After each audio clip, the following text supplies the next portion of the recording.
Rolling आहे sir role.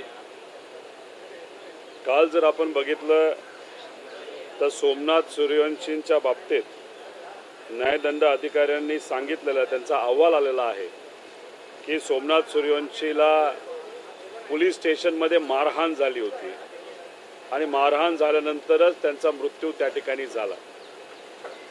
ज्या दिवशी ही घटना घडली त्या दिवशीच आम्ही सांगत होतो की याला पूर्णपणे तिथं असं पोलीस प्रशासन हे जबाबदार आहे।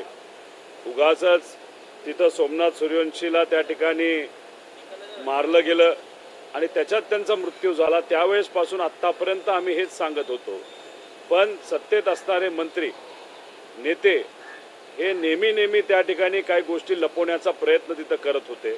जेव्हा मी तिथं गेलो होतो तिथं असणाऱ्या त्यांच्या परिवाराशी बोललो, कार्यकर्त्यांशी बोललो, सामाजिक कार्यकर्त्यांशी बोललो। या सगळ्यांचं मत आलं की तिथं त्याला पोलीस स्टेशनला मारहाण करण्यात आली आणि हा मुद्दा मी सरकारच्या पुढे त्या ठिकाणी मांडला होता, त्या बाबतीत बोललो होतो।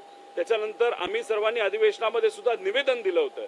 पण काय होतं की जे लोक सत्तेत आलेत आणि एवढ्या मोठ्या प्रमाणात एवढ्या ताकदीने सत्तेत आलेले आहेत त्यांना कुठेतरी आता असं वाटतं की आम्हाला कुणी हलवू शकत नाही, जसं ब्रह्मदेव आला तरी आम्हाला हलवू शकत नाही असं काही लोक म्हणतात। त्याच्यामुळे मोठ्या प्रमाणात अहंकार हा सत्तेतल्या काही लोकांमध्ये येतो आणि तोच अहंकार स्टेटमेंटच्या माध्यमातून आपल्या सर्वांना बघायला मिळतो। लोक काय म्हणतात, विरोधक काय म्हणतात याच्याकडे पूर्णपणे दुर्लक्ष करायचं, गोल उत्तर द्यायचं आणि माहितीला वेगळ्या पद्धतीने मांडून दिशाभूल करायचं, एवढंच काम या सरकारच्या माध्यमातून सुरू आहे।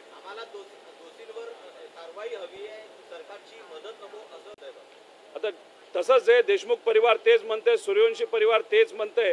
आता तुम्ही जर बघितला तर काल बीडमध्ये मुलगी महिनाभरापासून बेपत्ता आहे म्हणून एक आई पोलीस स्टेशन समोर आत्मदहन करण्याचा प्रयत्न करते।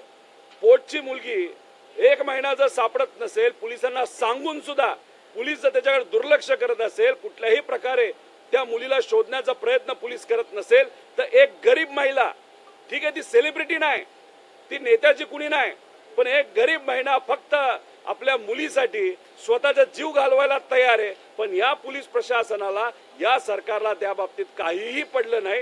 ही आजची महाराष्ट्राची वस्तुस्थिती आहे। गरिबांकडे कुणी आज बघत नाही, फक्त कॉन्ट्रॅक्टर आणि पैसेवाल्यांकडे मात्र त्या ठिकाणी बघितलं जातं।